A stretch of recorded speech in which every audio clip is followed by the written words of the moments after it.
কয়েক বছর ধরে আমি তোমাকে একটা নির্জন রাস্তায় নিয়ে যেতে চাইছি, কিন্তু কেন?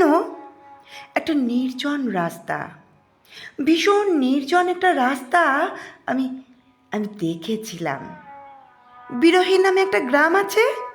রাস্তাটা রাস্তাটা সেই দিকে, শহরের এক গলি থেকে আর এক গলি, এক রাস্তা থেকে অন্য রাস্তা, এক পানশালা থেকে অন্য পানশালা। মাঝরাতে মাঝরাতে 10টা গ্লাস উল্টে রেখে বেরিয়ে এলাম তোমাকে নিয়ে। তবুও আমার পিপাসা গেল না।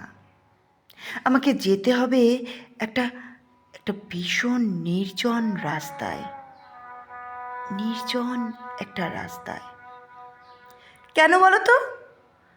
থেকে থেকে একটা নির্জন রাস্তার কথা বলো। কে কে আমাকে এই প্রশ্ন করলে? তুমি কি ছোটনাগপুরের বাতাস, না আসামের মেঘলা? আমি পূর্বজন্ম থেকে তোমার সঙ্গে একটা নির্জন রাস্তায় যেতে চাইছি। রাস্তাটার নাম গোধূলি।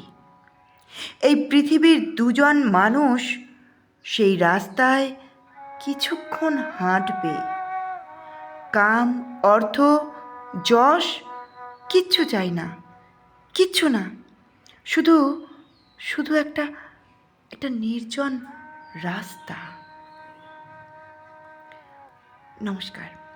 পাঠ করলাম সুবোধ সরকারের লেখা একটি কবিতা, একটা নির্জন রাস্তা।